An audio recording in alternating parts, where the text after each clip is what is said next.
Well, you're live. I'll be right back. Hey guys, we're live. Kevin will be right back.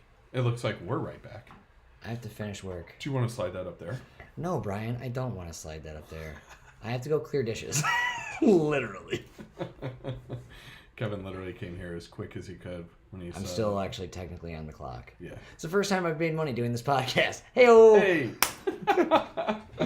All right, yeah, so you are streaming right now. Okay. I think that'll be good. Keep an eye on the live thing. Brian has a whole new gratitude for what I do. No.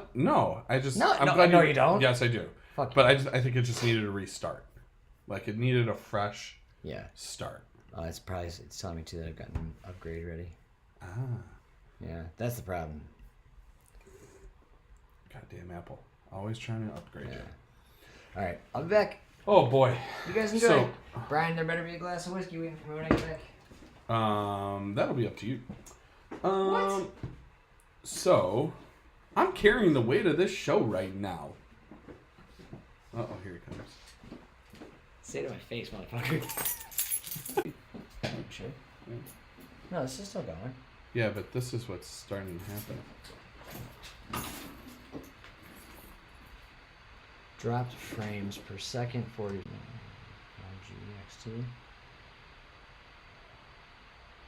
I mean, that's all plugged in. It's running a lot. Open Apple Cube, Brian. I've been speaking into the void for the last 30 minutes. I don't know what people caught. I'm gonna try catching everyone up. Hey, also our ring light went out. Oh, I think that's because you turned off the computer. Yeah, you just gotta turn it back on. Okay. With that in mind, I'm gonna start over from scratch. So for those of you that have been listening, understand. Good. Thank you, love. Is it working? She just wrote good. All right. Okay. Now I'll be back. Carrying the show on my own, motherfucker.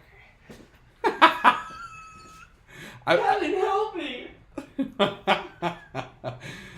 Kevin making a joke. I did say I was carrying the show on my own because he was like, I better have a glass of whiskey poured for me. It's like, nah, man. I've been carrying this show. With that in mind, I've been speaking in the void. I'm very sorry. Doing the best we can here with the resources we have. With that in mind, I'm gonna run through kind of what we're seeing today, what's important, what we need to know going into tonight, what we're gonna find out by the end of the night, and what we won't know by the end of the night. And that's a range of different things. Number one, late calls. West Coast is going to be a really, really late call. California, some of the tighter races might not even be known until tomorrow. Pennsylvania will be possibly a couple of days, depending on how that goes.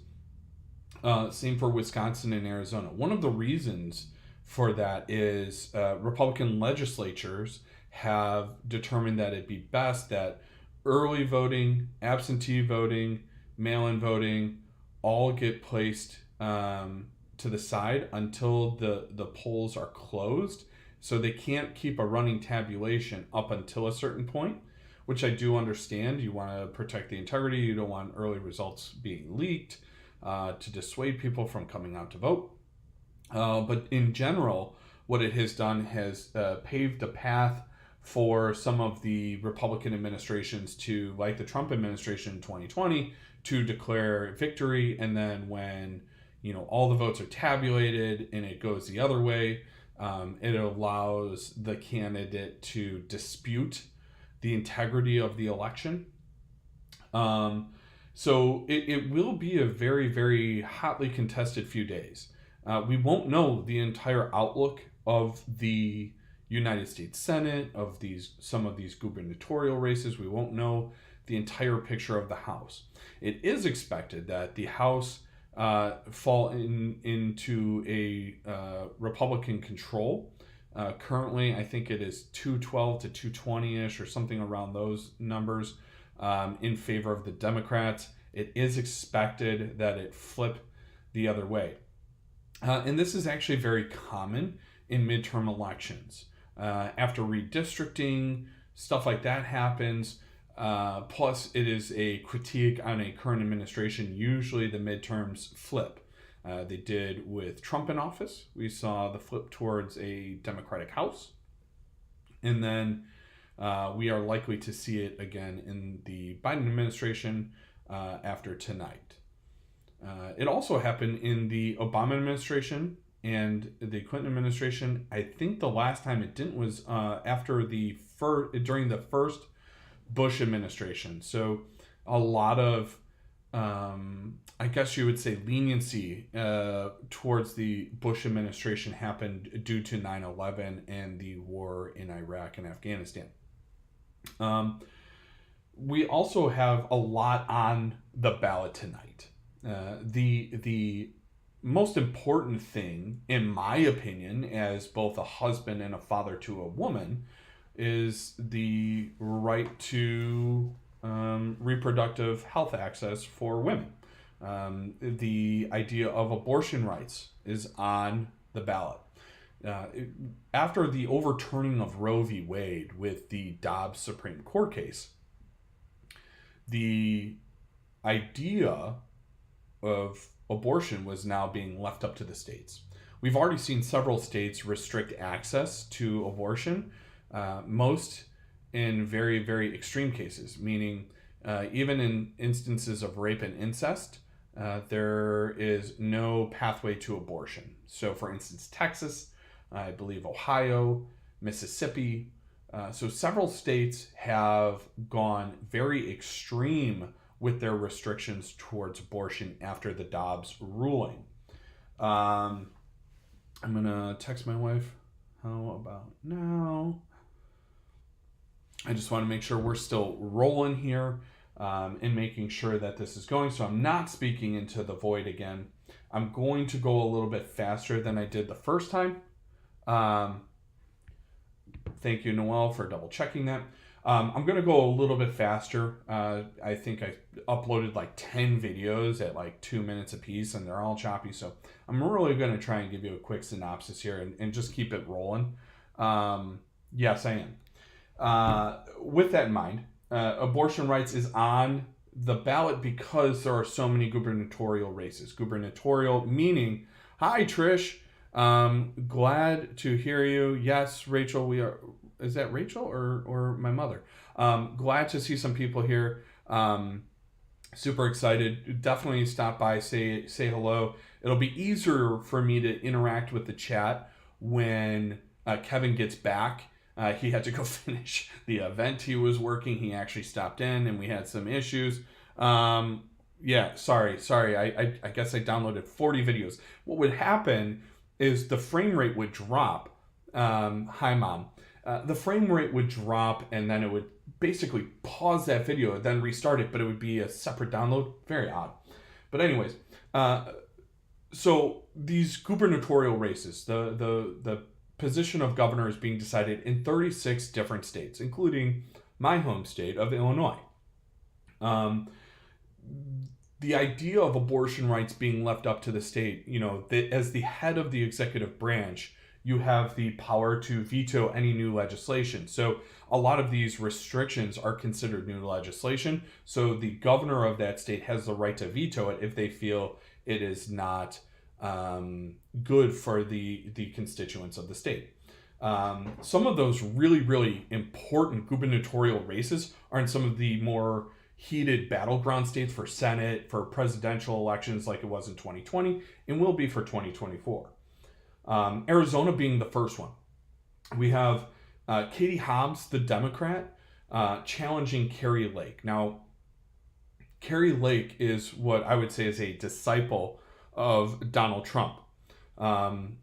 She has utilized the campaign messaging of the big lie for 2020, saying that the 2020 election was both rigged and stolen from Donald Trump. She has refused to concede the fact that Joe Biden is the valid president of the United States. And because she has remained so steadfast in this messaging, she received Donald Trump's endorsement, which by and large has really catapulted her campaign to being very, very competitive. Another one is Michigan. Gretchen Whitmer, who has done a really, really nice job with Michigan, reduced the deficit, put them in better position economically, made a lot of efforts for education, jobs, etc. It was in a more heated race, but has since really pulled forward in that gubernatorial race. But there is some abortion legislation that is in the works in both the House and Senate of that state. We also have Pennsylvania. This is one of the more interesting states that we're going to see today. Because, it has a really, really highly contested Senate seat, which I'll get to later, but also because of the gubernatorial race. It does look like Josh Shapiro is pretty well ahead, but who knows? Anything can happen on election night. He's going up against Doug Mastriano. Wisconsin is another interesting one. We have a Democratic incumbent, while we have, I believe it's 2 red senators. But Tony Evers, who took over the gubernatorial position after Scott Walker and Paul Ryan in the state of Wisconsin. Now, if you remember, Scott Walker was kind of one of the biggest advocates for the right to work. Same with Paul Ryan. The idea of right to work laws, which are passed basically nullifying the power and negating some of the power held by labor unions in the state.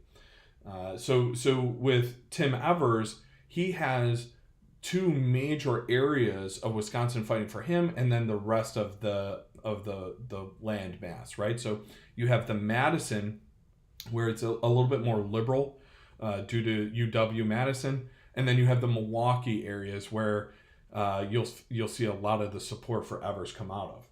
And then a couple of really interesting races that I think are Florida, Texas, and Georgia. Florida, because Ron DeSantis, who many originally thought is kind of the mini Trump. So if Trump doesn't run in 2024, Ron DeSantis is kind of the front runner to be the Republican presidential nominee.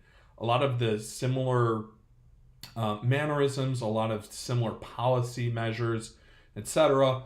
Although they are currently clashing, a lot of dispute because Donald Trump it seems like he's going to announce as soon as November 14th that he's going to run for president in 2024. Another really interesting one is Texas with Beto O'Rourke and Greg Abbott. Greg Abbott immediately moved towards heavy restrictions on women's reproductive rights after the Dobbs case. So once again, when we say that DeSantis has already been declared the winner. Sorry, I'm catching up from my earlier preview of the night after I was having so many technical difficulties. But yeah, it wouldn't be a surprise if DeSantis was already declared the winner. The idea that Florida does get their votes in really, really quickly, along with New Hampshire. Virginia is going to be a really early indicator. There's a couple of districts that I'll touch on there. So I better speed up so I can get to that. But Stacey Abrams in a close battle with Brian Kemp in Georgia. Stacey Abrams, as you know, was a presidential nominee. Didn't get as far as I would have liked, but really, really did a great job of some grassroots campaigning in 2020 for the Democratic campaign for Joe Biden. And one of the reasons that Warnock and Ossoff were able to win as well as Biden in Georgia was because of Stacey Abrams. Moving on, some of the key Senate races, New Hampshire, with Hassan being the Democratic incumbent. This is going to be one of those early indicators. New Hampshire is not a very high population, so the vote count won't be as hard to tabulate, and therefore Hassan will probably it's expected that she win, but if she doesn't, that is a very early indicator that some of the more Republican leaning polls could be more correct. And so that's going to be an early indicator. Bolduc is the competitor here. He's an election denier, a very strong MAGA supporter. He did start to pull back on some of his messaging, which New Hampshire is a very purplish area. you get that New England blue, but then also some of the conservative values. And so it generally trends purple. And so Bolduc actually started pulling back on that, which made some of the more suspicious voters of him, the ones that were leaning one way or another, they weren't sure, that kind of flip-flopping between the messaging of the big lie really might penalize him if he would have just kind of been steadfast in his messaging, similar to Kerry Lake in Arizona. That might have flipped, but I do think we'll see New Hampshire stay blue. As I did mention earlier, Wisconsin with Ron Johnson, he's the incumbent. Very interesting candidate here, but he was one of the people that supported the election. I wouldn't say election fraud. The idea that the election was rigged and it was stolen from Donald Trump. He was one of the bigger advocates of that messaging. He's gone up against Mandela Barnes, who has really brought forth a more progressive grassroots style campaign. And I think it's been very, very effective. Sorry, I do have to keep checking to see the chat, making sure people are kind of messaging. So if you're hopping in, make sure you say hello. That way I know I'm still streaming, because I have been having issues. I'm messaging my wife to keep me posted that I'm streaming still. That way I know, and I'm not talking into the void like I did for 30 minutes. You will see many of these different uploads. I'll get that fixed on the YouTube page specifically. But I was just kind of talking, was chopping. So I do feel awful. Ohio is another hotly contested battleground state between Tim Ryan and J.D. Vance. J.D. Vance being a massive MAGA supporter. There was no incumbent. It was a senator that retired, was a former Republican senator, but it actually looks like Tim Ryan might steal that seat back for the Democrats, which would be a huge win, because that will allow, similar to like Fetterman in Pennsylvania, if they can pull off some of these other seats, that'll allow maybe some of the more hotly contested seats to flip red, and that way they will still have the Senate in their control. As I mentioned, Fetterman in Pennsylvania, this is one of the more interesting campaigns. Also, the most expensive senatorial campaign as well. Dr. Mehmet Oz. There we go. Dr. Oz, Mehmet Oz, as you all probably know of him if you've ever watched Oprah, Dr. Phil. He was a former, I think, cardiothoracic surgeon who had some major surgeries early on in his career, and it developed him into this public persona.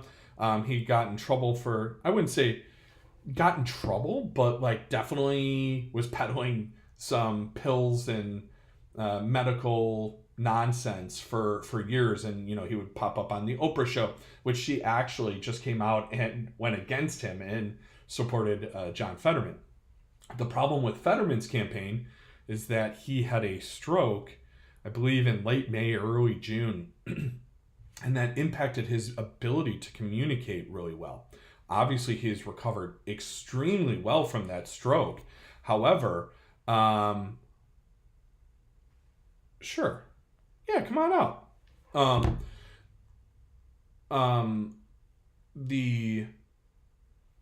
Sorry, my wife is going to come out and read the chat, so I don't have to. The Fetterman campaign. Anyways, he suffered a stroke. He really had a very poor debate. Dr. Oz was really pushing to have the debate, knowing that there were some debilitating aspects to the stroke that Fetterman was recovering from. And so even as a Fetterman supporter myself, it was very difficult to watch the debate itself.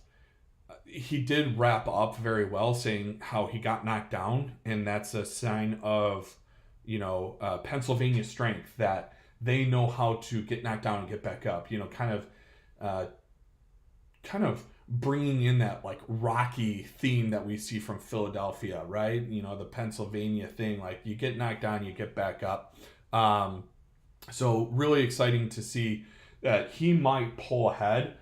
He was polling ahead, Polling, but it did seem he started to fall behind. And Dr. Oz has so much money being dumped into this race because Pennsylvania is one of those key states for the 2024 matchup, and this position will be for the 6 years. So you're going to have someone who will have 2 years to establish themselves in that position to help campaign for the presidential election. Next, we have Georgia. Warnock, Reverend Warnock, who won 2 years ago in a special instance, so it wasn't like he was going to get to serve the full 6 years. Him and John Ossoff won Georgia in 2020. Ossoff will get to serve the full 6 years. Warnock only the 2, and then had to go for another election. He's facing off with Herschel Walker. Many people know Herschel Walker from his collegiate and NFL days. He was a running back, an incredible powerhouse of an athlete. Not so much a politician, though. He's had a lot of scandals. He claims to be very focused on family. He's very pro-life. And then turned out he had a second family that he didn't pay attention to and paid that woman a large sum of money to have an abortion. So kind of a very interesting example of what's going on in politics right now. With North Carolina, a somewhat hotly contested, it does look like this will probably stay red with their Senator Budd, although Beasley has done a really nice job of campaigning once again in the grassroots style. Florida, we probably already have some knowledge now. I'm going to get back to scanning for information once Kevin gets here, but that was Rubio versus Demings. Marco Rubio, as we well know, made a couple of bids for the presidential nomination, lost out to Donald Trump, and kind of got embarrassed at the time. But we also have Colorado, the Democrat Bennett way in the lead. Nevada is going to be a very interesting one. We have Cortez Masto, who was the incumbent, and that race has gotten very, very tight because both a Republican and an independent, they're all kind of floating around and stealing votes from one another. I do think Cortez Masto will win that race. I think she did a nice job as a senator. But Nevada is one of those ones that takes a little bit more time to catch up in terms of the vote tallying.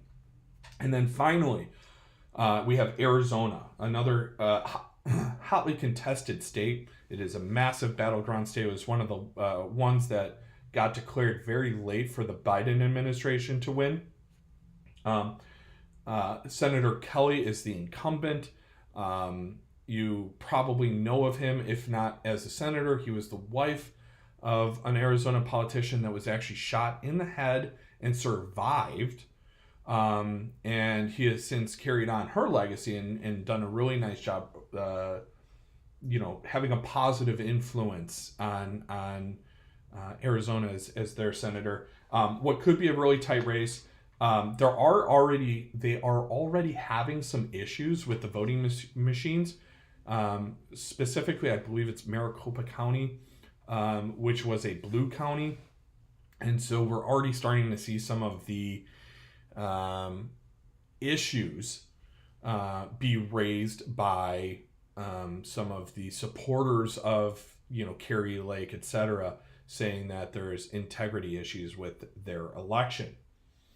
So what are some of the possible outcomes of tonight? Like I said, we won't know fully what the picture will be going forward. We'll have a very good idea of the trends, etc. But there are basically 4 outcomes. One of the more likely outcomes is a big Republican win, meaning it becomes a critique. The Biden approval rating is not good.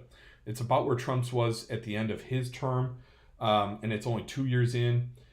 There's some really, really tight races, and in those tight races, if you think about how in the midterms there's usually a flip, so if it's already tight, and then we're going to have that midterm flip, that doesn't bode well for the Republicans.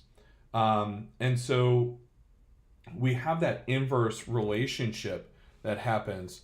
And so if the Democrats lose Georgia, lose Pennsylvania, lose Nevada, lose Arizona, we're really starting to see probably a flip of both flip Republican, but to what degree? Is it going to be that 50-49 area where we still have a tie? Is it 51-49 where there's some wiggle room for the Democrats, or do they take it where it's does flip red?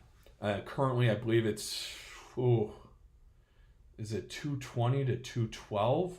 I believe it's like an 8 or 9 seat difference between the Democrat and Republican parties, and of course, governors that had some redistricting opportunities. And so, for instance, Elaine Luria, Virginia District 2. This was also going to be a large indicator of what happened for the entire evening. So I'll have to check on that as soon as Kevin gets here. I'll be able to kind of take a quick vocal break in actually happening. But with that in mind, in a very, very strong blue district, but after the redistricting, it was it's a borderline toss-up, almost a red district. So if she's able to maintain control of that district, that would be a very good sign for Democrats in terms of maintaining House control. There were 2 or 3 others. There's, I think, 1 or 2 more in Virginia and 1 in North Carolina that would be indicators for kind of the rest of the night. So I'll double check on those. A third outcome is the red wave, something that Republicans have lauded and hoped for. Some of the polls have even supported this. The idea that they crush the House and they take control of the Senate. Not just flipping to a majority in the House, but a large enough majority where you can start to steamroll some legislation through.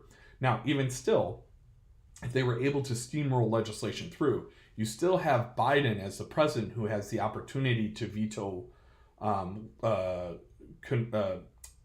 legislation from bills that are being ready to sign into law.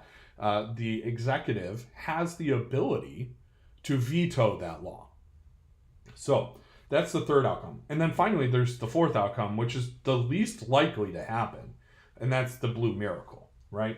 That's the Democrats maintain control of the House somehow, which I think there's like I want to say like a 20 in 100 opportunity for that. So a 20% chance of that happening. They maintain the Senate and they steal some of the gubernatorial races that were kind of toss-ups or not, to really, really kind of emphasize this blue wave. And where would that blue wave come from? That blue wave, the red wave is generally contributed to the quote-unquote boomer generation, right? And that boomer generation is the most likely to vote on election day. The Gen Z population is more likely to vote blue, but what is their turnout looking like? From early indicators, we've actually seen a large turnout of the Gen Z population. Now, will they vote mostly Democrat, a huge majority Democrat? Will they trend more towards the middle? Who knows? It is thought that if there is a massive Gen Z turnout, that there is an opportunity for this blue miracle. I don't see that happening, but like I said, it's election night. Anything can happen. It's why you play the game, right? With that said, Nevada doesn't even count all of their votes until the 15th. So they'll be tabulating their votes until the 15th. Now, we will likely have a noticeable outcome before then. But we won't know guaranteed exactly that outcome. But will we start hearing the chance of, Republicans declaring victory, similar to 2020, where Donald Trump declared victory the night of the election, fully knowing that not all the votes have been tabulated. Now that we've had the January 6th commission, we understand that was the playbook all along. I think it was June 6th or June 2nd or something, the first week of June, Roger Stone and Donald Trump had a meeting where they determined that they were definitely going to declare victory on the election night. And Roger Stone made the claim that possession is 9/10 of the law, and if we declare it first, we possess the electoral win. And so we know that that's not going to be the case. We have several states that do take longer to tabulate all the votes. Like I said, when do all the polls close? So we're coming close to the polls being closed in 40 states at 9 p.m. So in the next 15 minutes, we're going to see the second to last wave of closings, right? So we had the wave at 6 p.m. Where Indiana, most of Indiana and some of Kentucky was closed. Then we had the 7 p.m. wave where it was most of the East Coast and some of the Midwest. We had the 8 p.m. wave where we're starting to get almost the entire Midwest, a bunch of the South, and then you start trickling over into the Texas, Arizona, New Mexico area, the West, and Colorado. We're now seeing the Nevada polls close at 9 p.m., and then we'll have the final 10 p.m. Central Standard Time. Make sure you fix your clocks. 10 p.m., we're going to see that final closing of the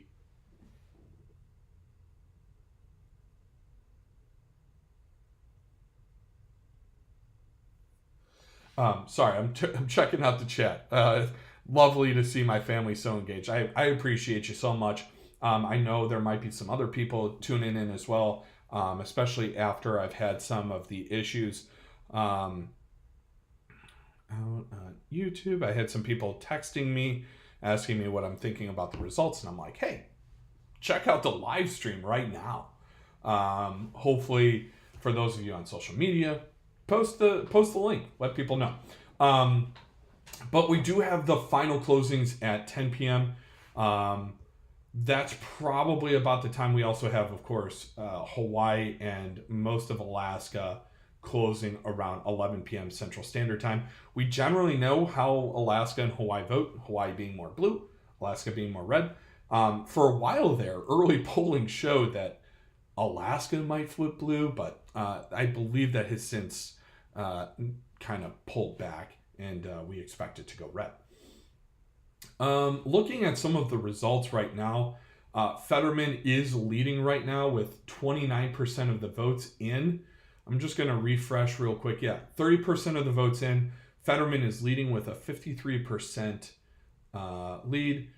Georgia, it does look like 65% of the vote is in, with Walker taking over the lead with a 1% lead. Now, something about Georgia to remember. Currently, as it stands, if it were to finish exactly at these numbers, 49.6%, 48%, 48.6% Warnock, if it were to finish exactly like this, we actually wouldn't know the winner of Georgia, because in Georgia, they will do a runoff. Unless you clear the 50% margin, they will have a runoff. And I believe that runoff would take place December 6th or December 15th. It's like the first or second week of December. We would know by Christmas. But yes, there would be a runoff if neither candidate can overtake the 50% marker. So 65% of the vote is in. Right now, Walker has just taken over for Warnock. Looking at some other ones, it does look like New Hampshire, Hassan is well ahead. We will know New Hampshire exactly tonight for sure, probably in the near future. They have about 21% of the vote currently, but she has a 17% lead.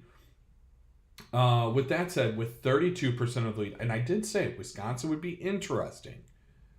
Wisconsin would be very interesting. Right now, Mandela Barnes is leading Ron Johnson. There are few Republican senators I dislike more than Ron Johnson.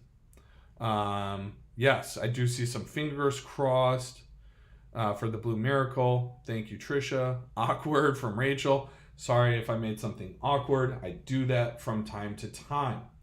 Also, I talked about the gubernatorial race with Wisconsin.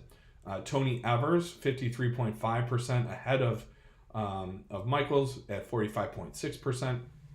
The independent not clearing the 1%. That's with about a third of the votes in. Governor of Michigan, Gretchen Whitmer, pulling far ahead here. There was some thought that the Libertarian Party might do some disruption here. And it's also interesting. I believe this is one of the races similar to J.B. Pritzker. J.B. Pritzker is probably going to run away with Illinois. He had a much more contested polling situation with Irvin. I think it's Bruce Irvin. No, Bruce Irvin's the linebacker from the Los Angeles Rams. I don't know. The candidate Irvin, he was the gentleman from Chicago who was running on like law enforcement and all that, really trying to focus on the crime wave that's been happening all over America, but he focused specifically on Illinois under Pritzker's watch. The Democrats actually put some money into the campaign of Darren Bailey, which allowed him to beat out Irvin, and now Pritzker is running away with it. I believe that's what happened with Whitmer and Dixon. I think Dixon was the one that Democrats actually wanted to face off with Whitmer because they knew she would run circles around him, just like she did in the debate. It's all the ones they have. I really want to see. Okay, let's take a look at some of the governor's races right now. Yes, it has been declared victory for Pritzker. Bailey was only able to secure about 50% of the votes, and Bailey only has about 39% of the vote. Governor of Maryland, Colorado, and Massachusetts, and Rhode Island all stay blue still. As my mom did say, it has been declared DeSantis winning governor of Florida. He seems to be running away with that. And very interesting, DeWine wins governor. He was the incumbent and expected to win, but does that have any indicator what will happen with Tim Ryan and J.D. Vance? It's always really interesting, Senator, and very, very interesting to see when that happens. We still have some very interesting races for governor still being decided, but trending away. North Carolina currently looking like it might actually go blue. Washington is expected to stay blue. There was an interesting race in Utah, and the Democratic Party actually funneled their money going ahead with 67% of the vote in. If we're looking at it that way, we did see Warnock starting to fall behind Herschel Walker. So it's no surprise that that Abrams is also falling behind. It does look like Beto is falling behind a good deal as well, with Greg Abbott. So hey Kevin, how you doing? Oh, peachy. Hi everybody. Oh, Sorry there. I'm late. Stan voted for me as governor of Illinois. I appreciate that. Yeah, I wouldn't. I would never vote for you unless it was for president. Oh, well, thank you. Executive of some sort. Yeah. Oh, Tyler Durden hopping in. I believe that's Richard, and I do appreciate the vote of confidence, gents. I just don't have the bankroll to ever really vote or to really make a push for public office. But that's okay, because secretly I've been putting aside money to run your campaign. I mean, if anyone can run a campaign, it'd be you, right? I mean, Because the of amount my- of connections you have in the restaurant industry Because of my endurance. is surprising. Where's your glass, buddy? I'm going to pour something in a little bit. Oh, what do you got? You got well? Oh, This is actually... Well, they're foolproof. that is a wonderful bottle. I apologize for being late, you guys. I'm so sorry. I missed a No, lot, but you're I've been fine. watching this. Actually, the restaurant that we catered for this evening, I had them turn on the polling in the elections on the TV for me, so that I could feel like I was still part of this. I tried to get them to pull up the Mad Libs podcast, and They were not in favor Yeah. of that. oh, you know, I was putting a lot of thought into this election, this midterm election. Yeah. And I think the Democrats messed up. Okay. How so? I think that they focused far too much on abortion and not enough on the economy. Not that and I'm not saying that one is necessarily more important than the other. Yeah. But I think that I was reading some more recent polls, and like one of the number one concerns of the nation right now was economy, especially so on people that tend to swing their vote. Yeah. And there was less emphasis put on that compared to rights. Again, Yeah. not that abortion rights is not important, but you know, with economy being such a driver as far as voting goes. Well, I mean, how would you want them to have handled that messaging with the economy being with all-time high inflation and like that? I mean, they had to kind of stay away from that messaging because a lot of you're at least putting some sort of a vote of confidence in. I want to say it was like 300 and some odd $billion. No, 18 billion was spent on the entire midterm election. It was it? Okay. Yeah. So maybe 300 million. 310% of that, I think that's almost exactly correct, was put on or put towards economy. It's a move where like he's like, I'll trade that fake bacon, and then he puts it in the garbage. I will never support Papa John's. Yeah, I do think we're starting to see some of the trends towards the polling that had been done of what was the likeliest outcome. And that is a House win for the Republicans with a possible maintained / even a slight loss for the Democrats in the Senate.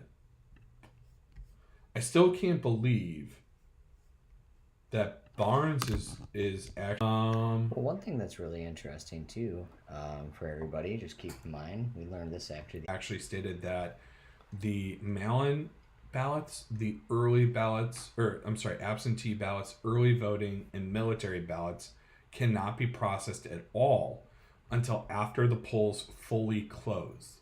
So as they close, they can start tabulating those, but they're much quicker at tabulating those that are day of votes. So could be really interesting. It looks like it's leaning Republican right now. Illinois, Tammy Duckworth ran away with her bid to remain senator. Really cool story about Tammy Duckworth. More recently, she had a child. So she was the first female senator, well, and only senator, to breastfeed on the congressional floor, which I thought was awesome. She's a decorated war veteran. She actually lost both her legs as a helicopter pilot. Had a lot of remarkable stories to her campaign. And I think she's done a very nice job. I'm surprised she wasn't a little bit more talked about for vice president. I could see that being the case in 2020 because we have that level of understanding. I would love to pull up these polls right now, but I can't even get it to load. Past the 50% margin, you do have a runoff, and that still looks like it might be. Let me see, District 2, District 1, District 3. She's actually trailing by a good deal with 88%. It's very likely to flip and go with Jen Kiggins, who's the Republican candidate, currently at 127,000 over the 104. So Elaine Luria likely to lose her seat. And that was going to be an indicator for what the rest of the night might night. We know from 2020 that it took 4 days for Pennsylvania to declare a winner, and it's probably going to be super tight. But currently, Fetterman has a 5% lead. If Fetterman had a victory in Pennsylvania, because most of the mail-in absentee early ballots go Democrat, usually by like 65 to 35. Still can't believe it. Okay, to 2% with 40% of the votes in Wisconsin. J.D. Vance actually holds the lead over the Democrats. Let's look at some of the more. So Cleveland only has 50% of the votes in. Toledo has only 33% of the votes in. So some of the more Democrat areas, Akron, only 48% of the votes in, whereas was a Republican seat that was vacated by a retiring senator. So he's down 6 points, but only 67% of the votes are in. And it's like in his areas that he would likely win, only 50% of the votes in. So if we look at like Cuyahoga County, basically the Cleveland area. Right now, he has 163,000 to 70,000 votes with only 51% in. I could see that being a 70-30 the whole rest of the way with a lot more votes coming for him. So this is going to be a very, very hotly contested in what is shaping up to be a very important seat for the Democrats to maintain Senate control. How are you, Brian? I'm good. I'm good. Yeah. I'm in a vibe right now. I can tell. I'm loving this. Like I was telling my cousin before the broadcast. This is like the Super Bowl for me, man. I'm more excited about this type of stuff than the Super Bowl. I would agree with that 100%, but I'm not a big sports person. I've always been a big sports person. I've kind of lost a little bit of interest over the years. Things just kind of shifted in my perspective of what was really important. Have you looked at the 538 polling as far as I had been what they thought the swing would be, as far as like the House and Senate? Yeah, it had swung a lot over the last week and a half. Because I want to say the Senate was a little bit closer. The Senate was like a 50 some odd percent chance, but they were giving the Senate like back in June it was like did 70. Well, no, back in June they polled it and they thought it was an 87% chance to maintain. No, that the Republicans would take the House. Oh yeah, that the Republicans would take the House. Yeah, and then the Senate now it's switched to like 84% or something like that. But the margin there has definitely gotten thin. We're losing internet again. We're at 4 minutes streaming.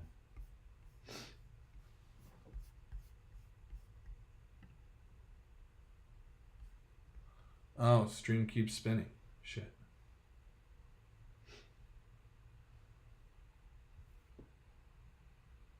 Is your phone on the Wi-Fi? No. Mine's off the Wi-Fi too. You're using it on your computer, right? No, I'm using the house one. But still the same bandwidth, though. That's okay. We apologize, you guys. It will catch back up again.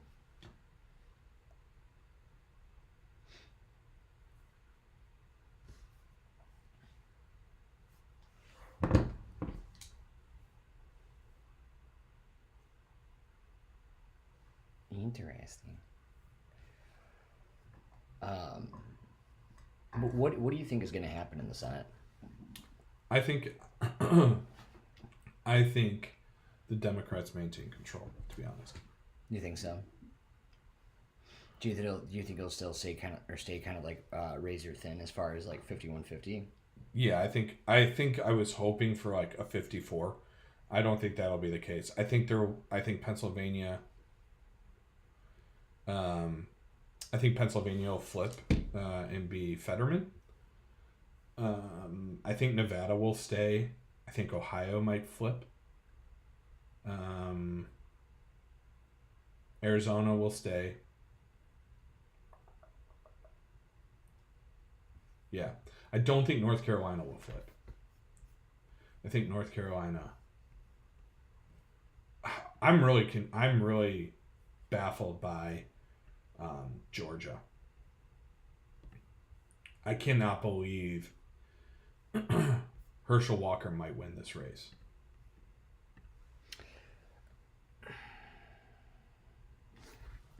Yeah, I don't know. Super Bowl is mid. Yeah, I'll agree to that. I'll agree to that, Richard. Yeah, sorry about that. Rachel, that the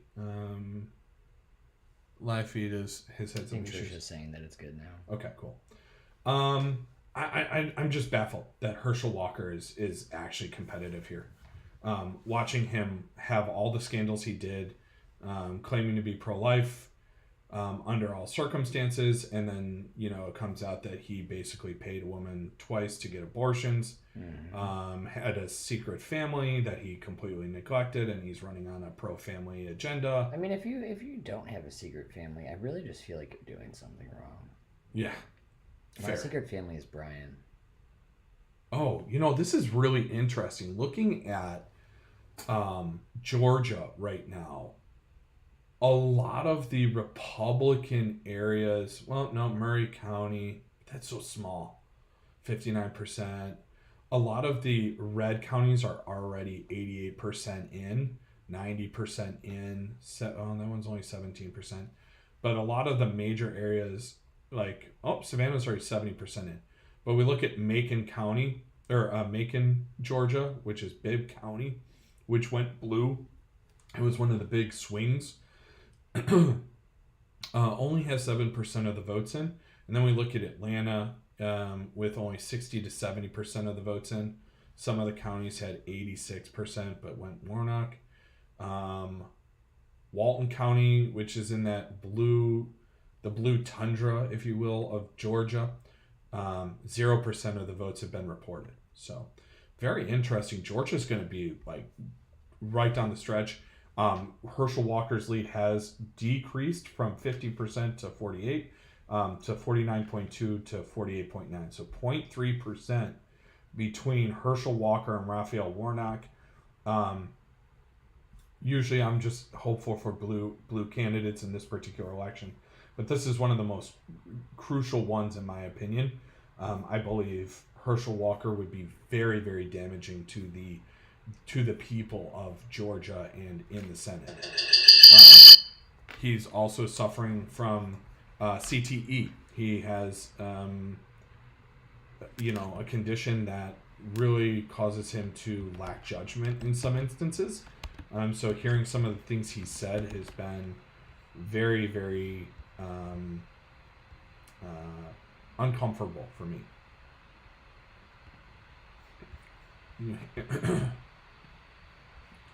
So the estimates looks like, so Wisconsin is still considered leaning right, even though currently the Democrat is up and Indela Barnes is up 2%. Pennsylvania is still considered a toss-up, even though Fetterman is up 5 points. I wouldn't be surprised if Wisconsin goes blue, though. Really? Yeah. I think it's not a comfortable lead right now. Alma Photography, thanks for joining the chat. His own son called him out. Yeah, his own son from the second family that he essentially abandoned. What do you think about the ones that I don't think. I think the House will go Republican. Yeah, I think it will. I don't know if it's going to be what.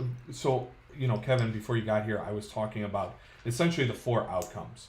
Right? There's the big Republican win, which was kind of where they win the House and the Senate. The split decision where Dems maintain control of the Senate, lose the House by a little bit. The red wave where they crush the House and take the Senate. And then the blue miracle, which is the Dems somehow maintain control of the Senate and the House with only 8 seats up. But, to speak to that, Trisha, I know your question, do we think that the Democrats are going to come back? There was a lot of issues with redistricting that happened. Several state maps went to state Supreme Courts. I think the North Carolina one even reached the federal court, and they actually dismissed the map, saying, like, these are gerrymandered and need to be fixed. But, for instance, the Florida state map, which most people agreed was pretty badly gerrymandered. Virginia as well. Virginia's going to probably lose 3 to 4 seats. California has 9 more competitive seats. Now this is interesting. There was a nonpartisan council that redistricted the maps, and it made 9 seats more competitive. So definitely something very interesting. Sam, hi Sam. Wisconsin going blue cheese. This ain't Gouda. Well played, Sam. Very good. Looking at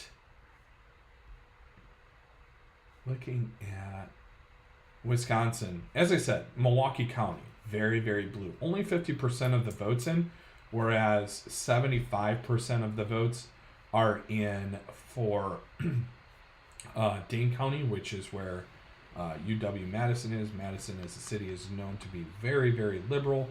That said, that area is definitely trending towards Mandela Barnes.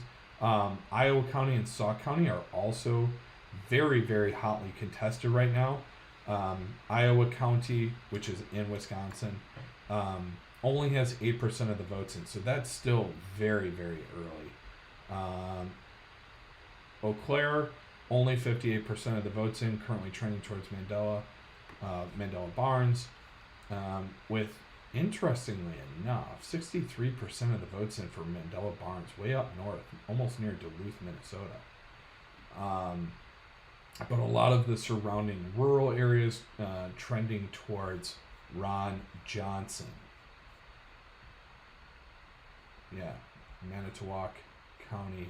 Manitowoc County only 16% of the votes in, but trending heavily towards Ron Johnson with 72% to 28%. So very interesting with what's going on in Wisconsin. I would be surprised if they won Wisconsin. That would be a very, very big win. If who won? For Mandela Barnes won Wisconsin as a senator. I know you said it might. I think you made a call or two during the 2020 election that paid dividends.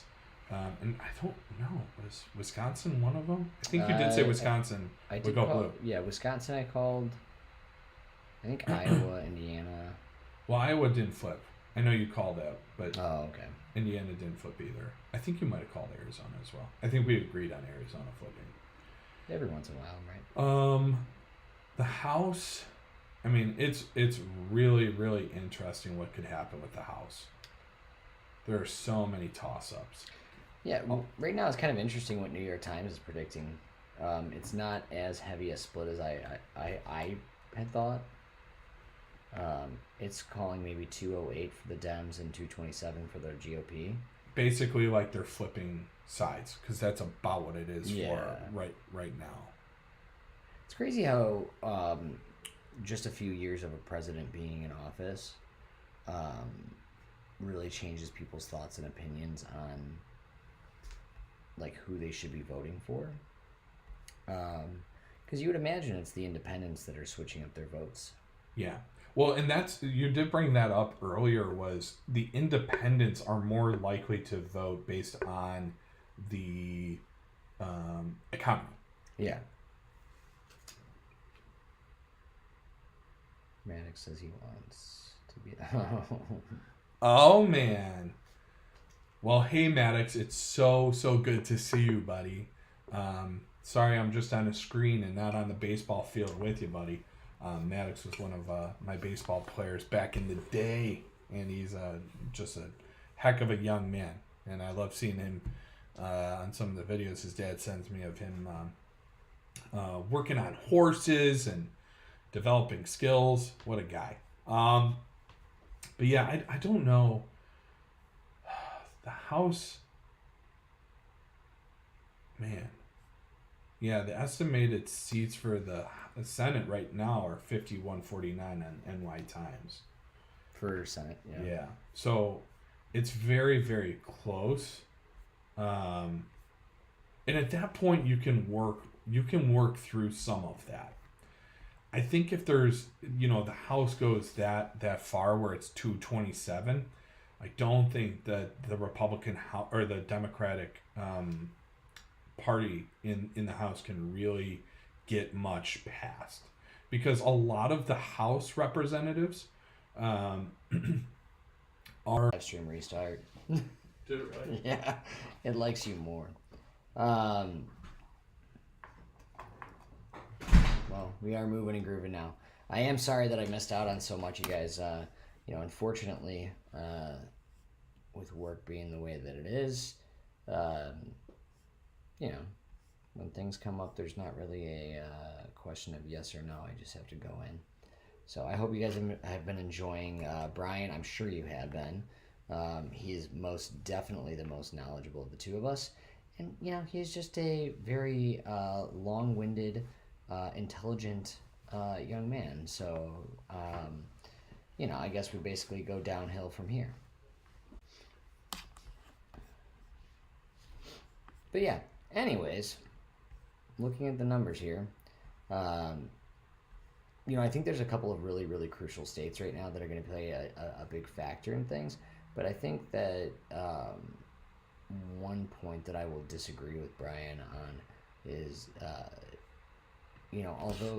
although there are some key players in different states that are important, I think that it's really just a numbers game at this point.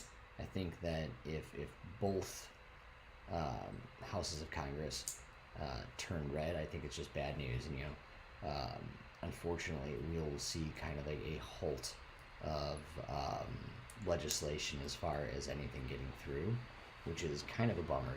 It's kind of a standstill kind of thing for the president at that point. I can't believe Herschel Walker has gotten this far. Yeah, well, I don't think a lot of people can believe that Herschel Walker has gotten this far. It's a little bit silly. I think one thing that it does go to show is that you can really be anybody with any sort of past and still run for some sort of political seat.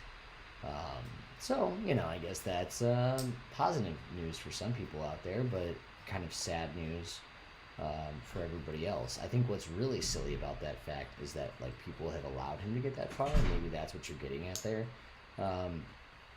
Is that, yeah, I think that here you have this person with such a checkered past, and not just a checkered past, but with a bunch of stuff kind of coming out of the woodwork during his election cycle. Then he's still kind of made it through, and people are still supporting him, and that's the saddest part. And that's why I think that Brian and I really focus on saying how important it is to educate yourselves and also to vote. And of those two things, as much as I'd hate to say it, I think the education portion is more important than the voting portion, because even if you just go out and vote, and even vote on party lines, you can kind of find yourself in some sort of a debacle because, and I hate to play along party lines here, but, you see it a little bit less as far as Democratic candidates, because usually when you get a Democrat in office, like the worst thing that's going to happen is it's going to be status quo. I think that sometimes you can get some real oddballs coming out of the woodworks for the GOP. So I don't know. I think it is very strange, and that's a great point that you bring up there. I think that he will only time will tell, but I think it's definitely we're kind of at a boiling point here, and I think it really reared its head in 2016 with Donald Trump winning the presidential election, where it's like, okay, shit, I think maybe it's time that we take a step back and really delve into what's going on politically in the world. And I think a lot of people hopefully learned how important their vote is. Now, granted, you've got your places like Illinois, and vice versa, some southern states where it doesn't feel necessarily like your vote counts as much, because, no matter how you vote, it's always going to be red or it's always going to be blue. But it's important nonetheless. Oh, hi, Bri. Hey. You left me alone for 5 minutes. I blacked out. I don't know what happened. It's like Will Ferrell in Old School. What you sipping on there, buddy? Some of the rum you got me, and then a little bit of Pepsi. Oh, where the fuck is the RC? I made a request for RC. That was the actual request. But it's all right. So what were you talking about? A lot of different things. I was talking about the importance of voting, but we were talking a little bit more about Walker. And yeah, very interesting. Yeah, and how he's gotten this far and why. Oh, so we do just have a declared winner as of 12 minutes ago, Michael Bennett of Colorado, which was expected. He was the incumbent.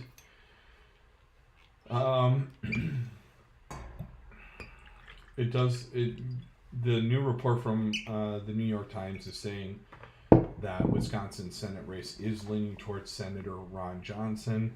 Once again, it'll really be dependent on voter turnout. It's very interesting as we process this. The better the turnout, the more likely it is for a Democratic candidate to win.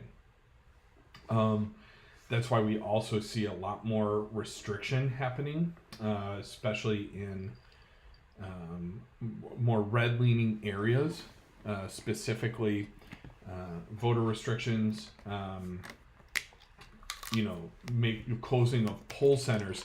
It's very interesting to see that the poll centers, they're underfunded, so they close them down, so there's less of them, and then people cry when it takes forever to tabulate all the votes. If we had more poll centers open, it would probably be a faster process, but alas, that is not what happens. Yeah, you know what? One thing I want to say too is that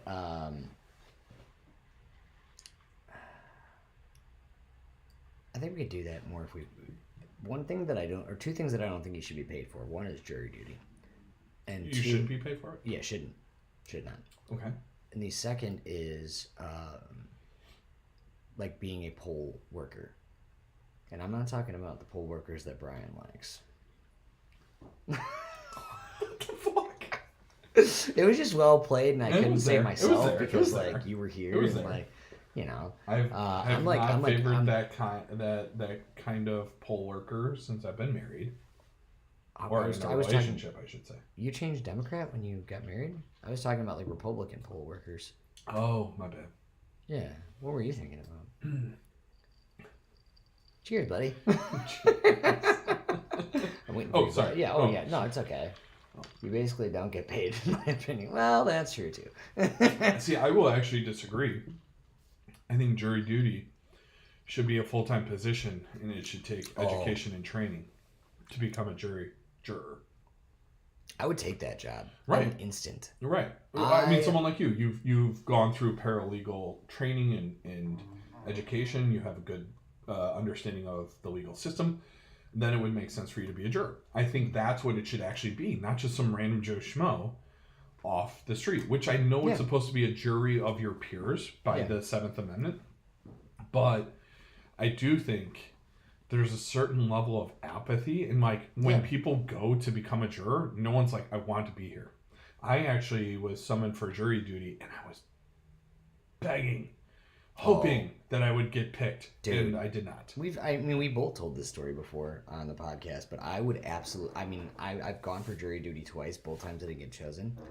I didn't get chosen, but I didn't make it into the room to get chosen. You weren't I would have, Brian. If I were in the room where it happens. The room where it happens. I would have gotten chosen. Oh, Ben G. What's up, man? Ben G is a colleague of mine. Wonderful to see you, buddy. Along with several others tonight. Great to see so many. Rachel says people are talking about poll workers and how they are not IDing properly. Yeah. Yeah, that's always going to be a thing. Kevin, Brian and I disagree. We go back and forth on this all the time. I think that there should be some sort of like a voter ID. I don't see the harm in it. But whatever. So I'm adamantly against it because as it stands, right? The way it currently goes is you can use your state ID, and that state ID costs money and requires you to go sit at a DMV, and DMV is not open 24/7 and all these different things. Mm-hmm. So accessibility becomes an issue, and therefore I consider it a poll tax, and that is against the 24th Amendment. There you go, talking about polls again. You have a problem. Oh, don't mind me, Brian. I'm just getting food. Stan, you had a serious question. Yes. What authority do they have to ID? It depends, and that's the thing. Is like, do poll workers, do they go through a rigorous training? Like, what's the situation like? I can tell you. I've been a poll worker before. Have you really? Yeah. I didn't know that. Yeah, dude. That's awesome. Yeah, I loved every second of it. I'm so proud of you for doing that. That's such a great civic responsibility that you performed. So when I did it, it was one of the first years that they were really starting to push the electronic voting. Where like you had the touchscreen thing. And of course, like while I was doing it, so the first year was when Barack Obama was elected. Oh, okay, 2008. Yeah, for the first time. Gotcha. Super awesome. No, yeah, 2008. Yeah. I know dates. Um, but it's not the most rigorous of, or I would say a majority of the time was. But like when I used to vote in Algonquin, they didn't even. I mean, they barely looked at my voter ID or my voter registration. They just kind of like name, and I was like, Kevin, conqueror of the world, Grownhog, and they're like, oh, right this way, sir. But they didn't check any form of ID. New update.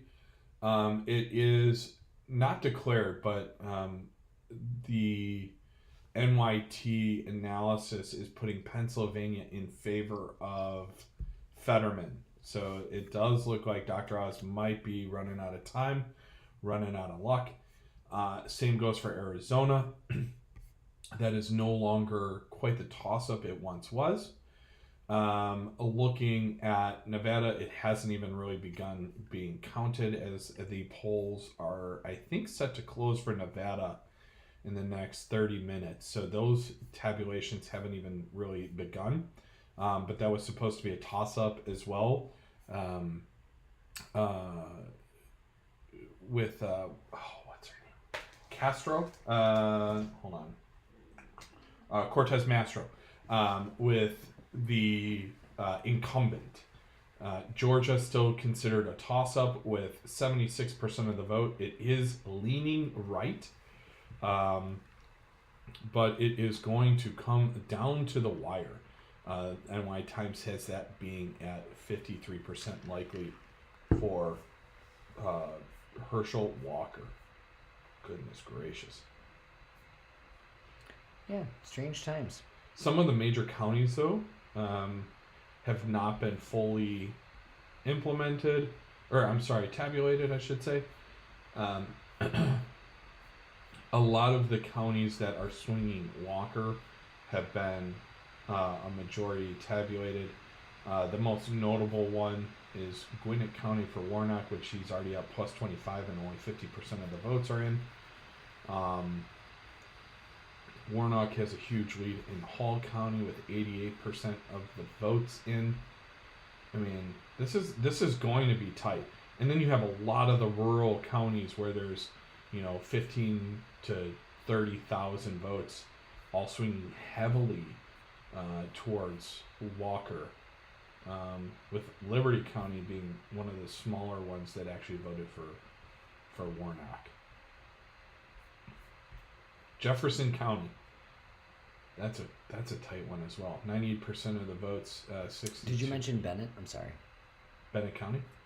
No, Michael Bennett won. Oh yeah, Colorado. Yeah, that was declared about 15 minutes ago, or actually it was 15 minutes before I went to get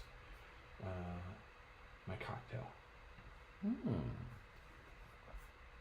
Kevin worked at a place around 25, I bet. Wait, Kevin worked. Oh no, I did not. So I voted in Carpentersville for this election, when I was a poll worker. It was very demeaning. But no, I actually worked in Algonquin. It was at Algonquin Middle School, which I am a member of the graduating class of 2002. Yeah, it would have been 2002. All those years ago. Speaking of which, you know how I remember my room number at the wedding this past weekend, Brian? How'd you remember? Well, it was the year I graduated ago. Dude, do you ever look at back and be like, oh yeah, that was like 5-6 years ago, and you're like, it's like 20. Like 10, yeah. Thinking about like, and it's usually it revolves around music, where I'm like, oh shit, like that song came out probably like 5 years ago, and it was like 15. So yes, I know exactly what you're talking about. You think like that with like the Blink 182s. Yeah. But then you also look at their ticket prices. You're like, nope, they're keeping up with the times. They're really old, they are. And they need to make their money.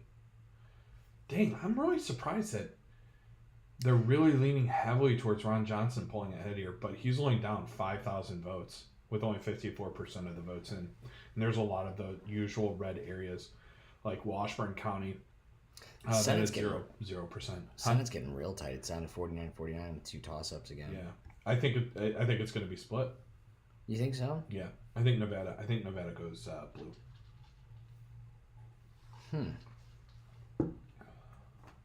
I don't know, man. Ooh, we're changing here. Nevada is turning blue. Georgia's a little bit... I had a little bit more faith in Georgia. I mean, Warnock has done a really nice job. I think he's a very well-spoken man. Yeah. Reverend Raphael Warnock. He was one that won the special election in Georgia in 2020. So he was only appointed for 2 years, taking over for a senator that I believe passed away. And John Ossoff won the actual normal election that year for the 6-year term of the senator. Warnock won the remaining 2 years of the prior senator's position.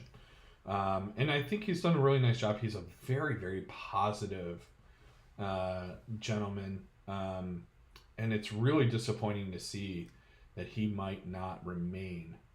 So even if they, end up 50-50, to see Raphael Warnock not maintain in Georgia, kind of lose that momentum that it gained in 2020,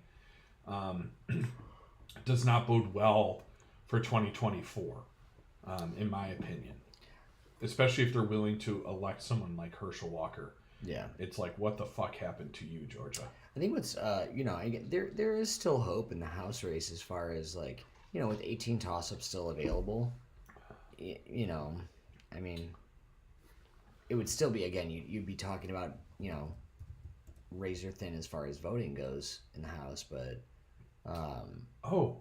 Also, for some listeners that are of our Illinois constituency, I know Stan was very interested in this one.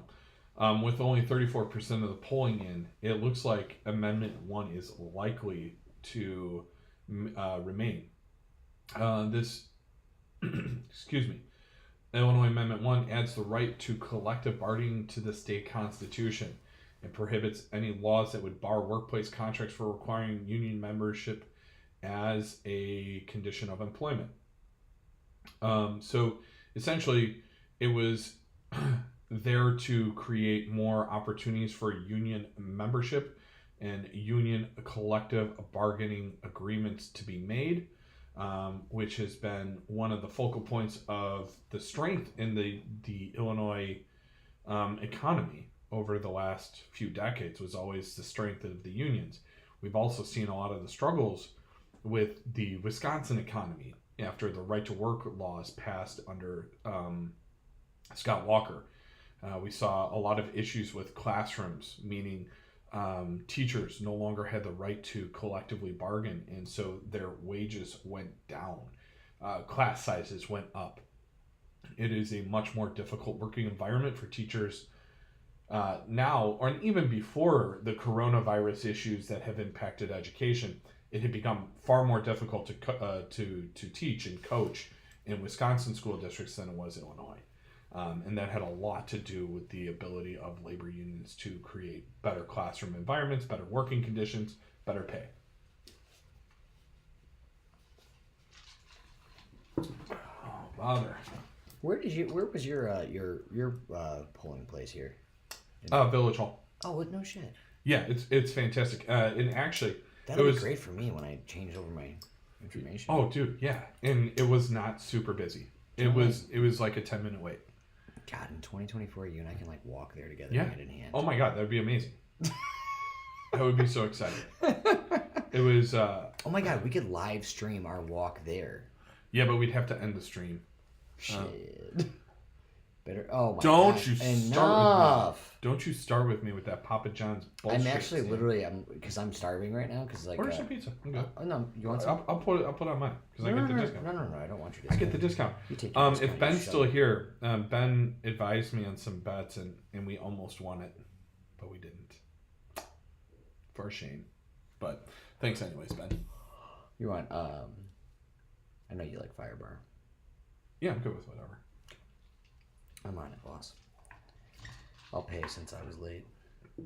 No, put it on mine. No. Do you want wings or do you just want pizza? It's important. You're fueling your brain for the election, so you tell me. I'm good with whatever because I plan on going. Like I have had a Red Bull. I got a drink in hand. I am good to keep going. Oh, thanks, Brad. Where's my Red Bull? I thought you had one. You always have like 6 Monsters when you work. No, I've been cutting back on caffeine. Oh, same. I haven't had it in a while, and that's why I'm wired. Ron Johnson has officially pulled ahead of Mandela Barnes.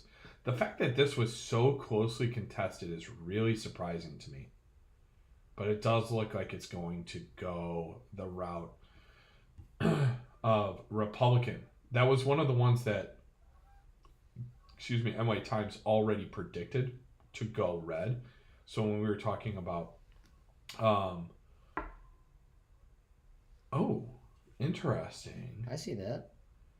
It was 49, 49, but now it's 48. Arizona went back to the toss-up. Yeah. It's still, I just don't see. I mean, Kelly has just been a great senator. He's got a great story. You know, his wife was an Arizona politician that was shot in the head, survived, but obviously was incapacitated to the point where she could no longer serve in the office. He and his brother are astronauts. Just remarkable. A remarkable man. Ran a really, really good campaign both last time and this time. I would be very surprised if he lost.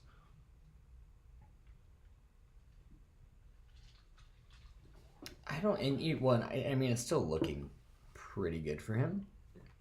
Yeah, I mean, he's still in the lead by 2.5%. I'm surprised they pulled it back into the toss-up area, whereas they're becoming more secure with Fetterman winning.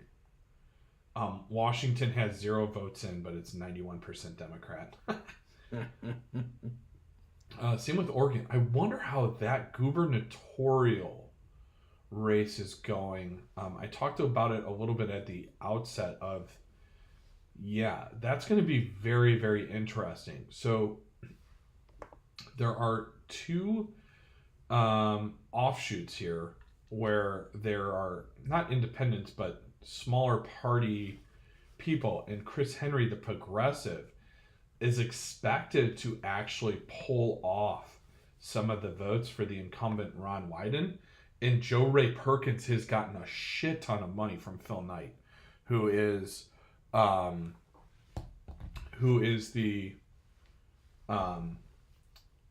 Republican candidate. Phil Knight is the CEO and I believe the founder of Nike, which is based in Oregon, and he definitely wants his taxes cut. And so therefore he dumped tons of money into Joe Ray Perkins' campaign, and since then she has made a lot of headway in what is traditionally a very strong blue state. So this could be interesting coming down. I'm sorry. That's the U.S. Senate. Christy Drazen is the Republican candidate that's getting a ton of support from Phil Knight. Tina Kotek is the Democrat. Yeah, that makes more sense. I thought it was 2 women. And then Betsy Johnson is the independent, who is a more progressive Democrat candidate that didn't run under the Democrat banner. I believe she lost out to Tina Kotek as the Democrat. And it is likely that this could have some implications in kind of because the Democrat is splitting some of the votes with Betsy Johnson, the independent. Christine Drazen could sweep up some of those opportunities. But yeah. How many people? We still got a couple people with us, Dan. So it doesn't. It says 0 viewers, but there's not really. No, it's been like that all night. All night it said 0 viewers, and. Well, while we have 0 viewers, I need to change into my flannel because I'm freezing right now. Yeah, no problem. Do you want? I have a blanket here too. I wasn't sure. I have my my thermal and stuff in the car. I was in such a hurry to be with you. Okay. I wonder how much lag there is. Oh yeah, you're still on screen here. Interesting. It says 6 viewers. Oh, Rachel, Trisha, Stan, you're all sticking around. You're the best. Hopefully we're giving the same exciting level of updates that you would see on NBC, CBS, ABC, CNN, Fox News, whatever the case is. And this just in, Democrat wins re-election in the U.S. House, Virginia's 7th Congressional District. Abigail Spanberger has been declared the victor in the 7th District, which is right in the heart of Virginia, near Fredericksburg, and which is kind of some of the college campus town. Very interesting. Yeah, she ran away with one county within that district.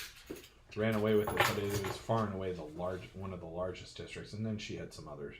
There's a lot of things to carry. But yeah, Virginia 7 was also an important one. I talked a little bit about Elaine Luria of District 2, and how her district got redistricted, and therefore she was much more susceptible to being ousted.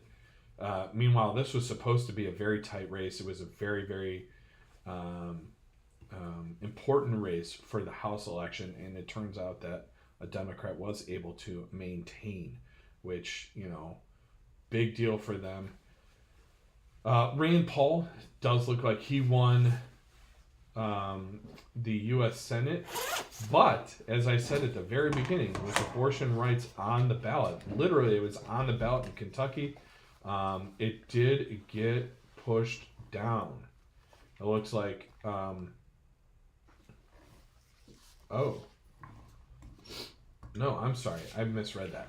Actually, Kentucky Amendment 2 was to upheave the restrictive. Voters are rejecting an effort to deny abortion rights. Okay, so they are in favor of women's reproductive rights. So having that autonomy over their body. So right now, even though Rand Paul ran away with it, and he has been a vocal advocate for restricting abortion in his state, it does look like the state itself has voted no. Charles Booker was an interesting candidate. I saw a very, very difficult path for him to even get to where he was. The fact that he made it 60-40 was pretty impressive, but Kentucky is well known for being very, very staunchly red. But yeah, very interesting that they're going to remain red, but protect women's reproductive rights, which is good to see.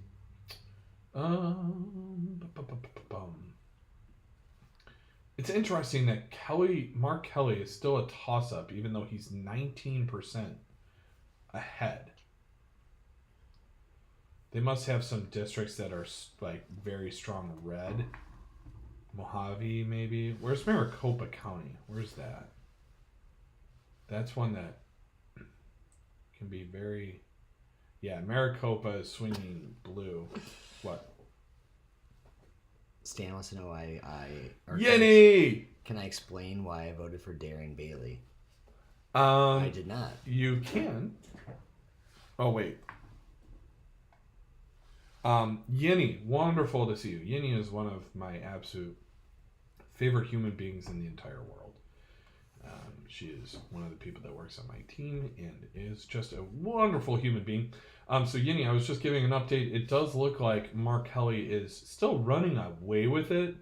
But right now, there are a lot of votes to be tallied in the red area of Arizona. And this is looking like it's going to be a key to the Senate being retained.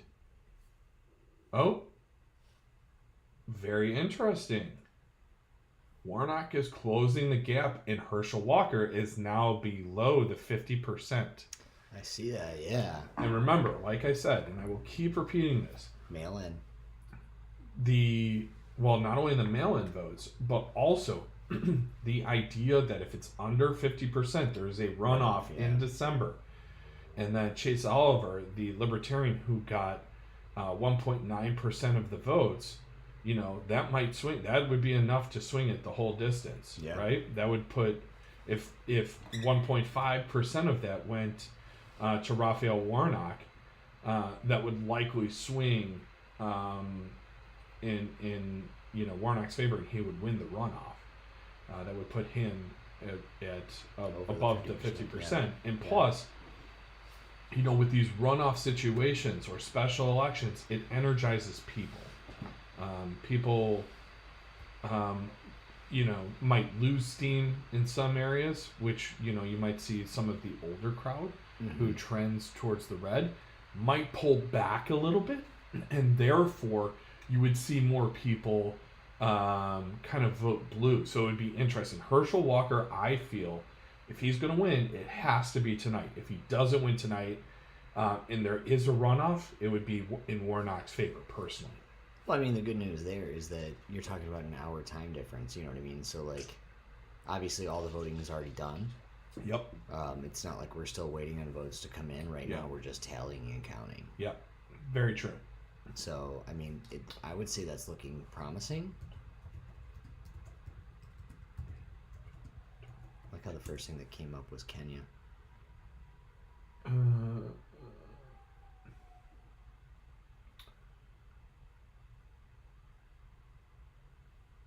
Yeah, So early voting broke records in Atlanta. I don't know. I honestly think Warnock might steal this. I know I know New York Times is saying that it's more likely to swing in favor of Walker. I think I do want to say that I might try to share my screen on this too. I just don't want to throw off the stream again. yeah. But you know, you look at these maps and it's incredibly interesting. You know, when you especially so like I'm looking at Georgia right now, and you look at how few of these counties are blue comparatively to red. Yeah. It just shows you how dense population is in certain areas. And now, granted, typically when in more metropolitan areas they lean blue. But it's incredible how that can swing a vote. You know what I mean? Yeah. Very similar, like when we talk Illinois. I mean, Illinois has Oh yeah, you look up at that Chicago Chicago area. in the top right, Yeah. and then wow, I didn't even realize in the top left there is some blue area, Rock Island as well, Rock Island County. You can But see then- how dark blue Chicago is, though, the actual Chicago area, not just the suburbs. What is that little county right down by St. Louis? Madison County and St. Clair. Huh.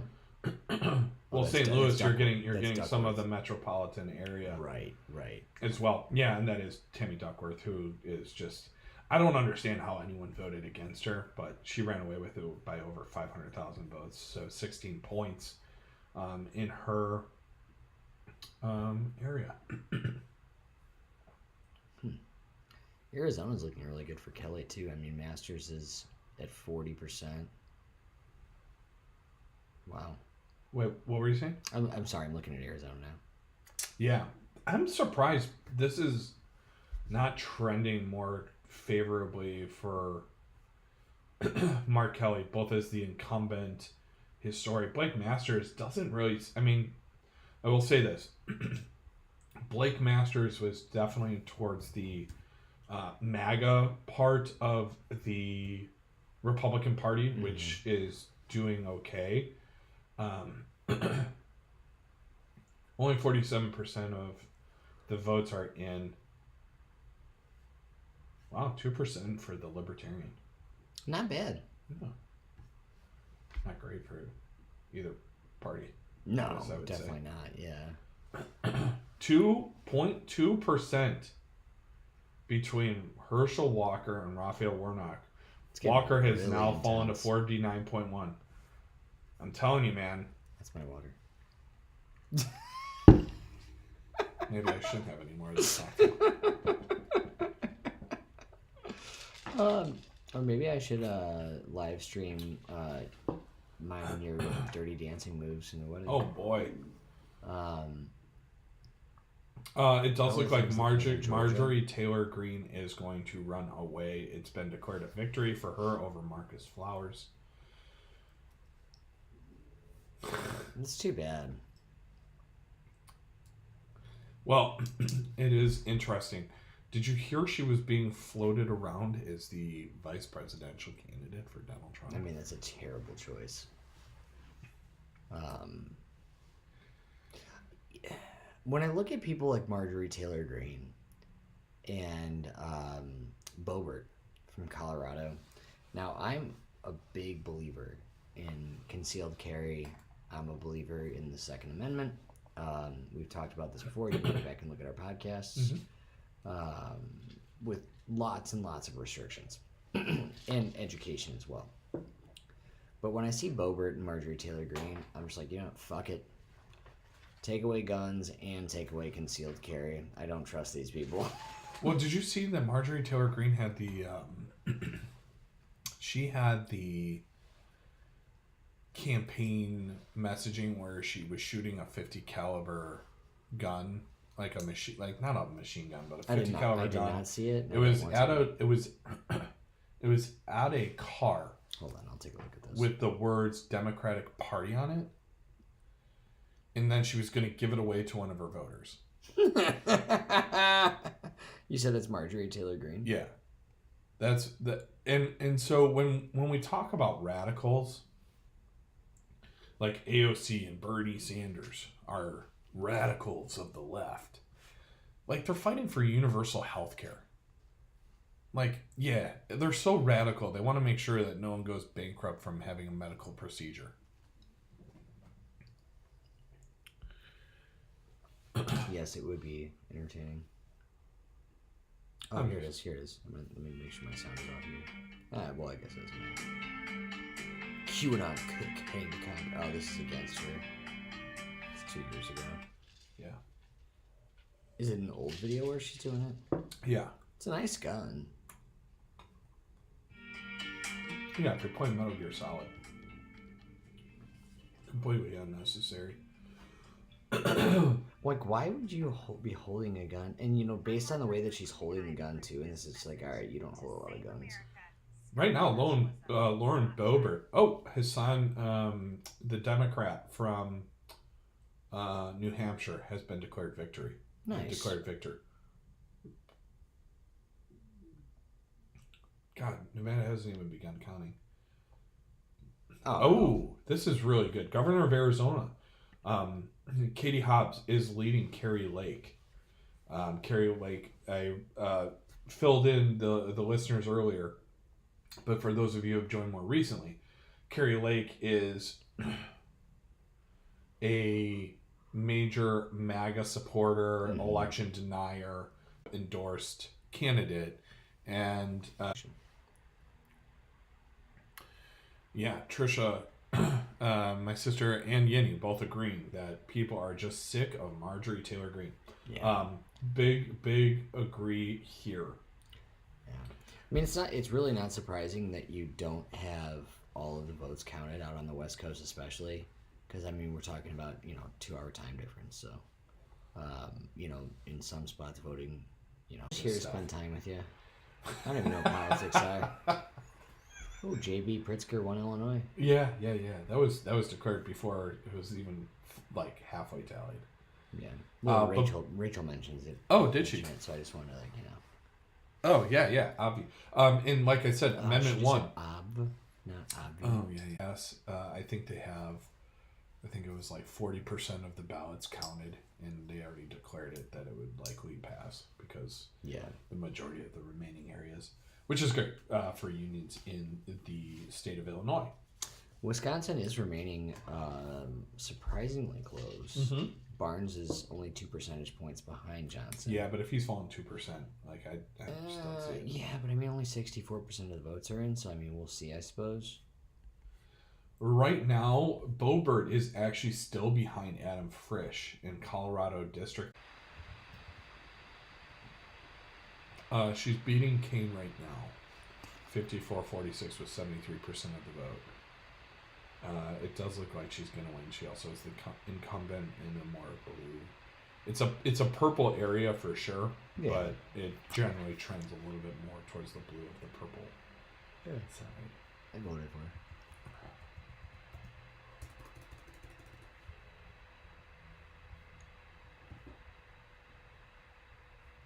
Yeah, we were looking for her. We were gonna try and get her on, but I think she got really busy. Yeah. We can always have her on. We after, are still no. We're still gonna have her on for sure. Yeah, that's awesome. Yeah, no, it was a scheduling problem was the biggest thing. Yeah, she kind of had a campaign to run. Yeah. Although, I mean, look, we've had tremendous viewership tonight. Yeah. People hopping in our chats. Would have been nice to have her on, but there's always soon to happen, and I look forward to it because I was a big supporter of her. Actually, it's funny. Stan in the chat brought her up. She actually was knocking on the door at his house. Oh, that's really? how See, isn't that great? that's how Yeah. grassroots she is. She is. She's all about it, man.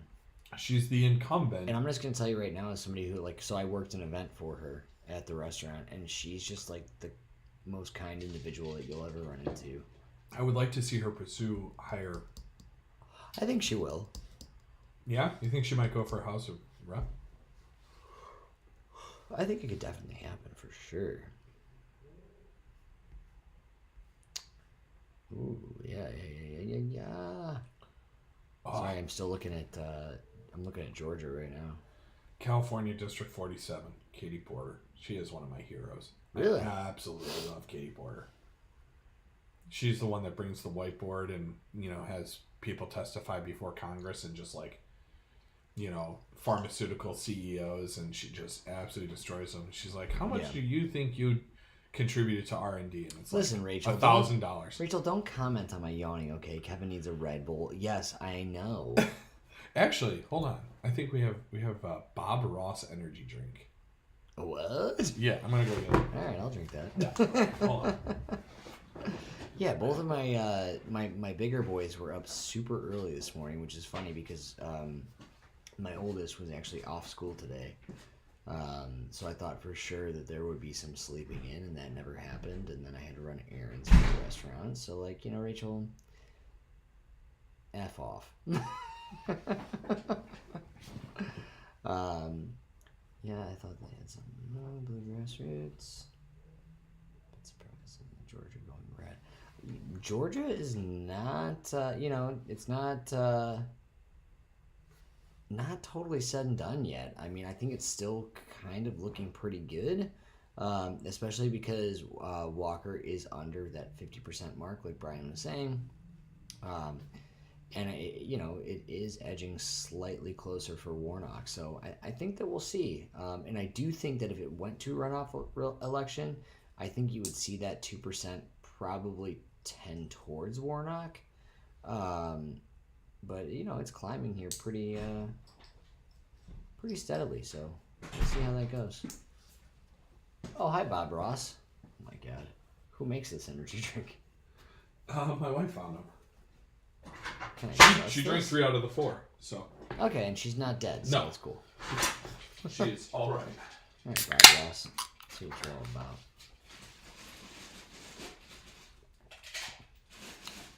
It's very blue. Oh my God. Is this a joke? Isn't that good? It's very bitter. Oh, she liked it. 42 carbohydrates. That's you need right, whatever. You need the energy, baby. Yeah, I'm all about it. I'm all about Chug it. Well, I'm not gonna chug it, but I'm gonna drink it.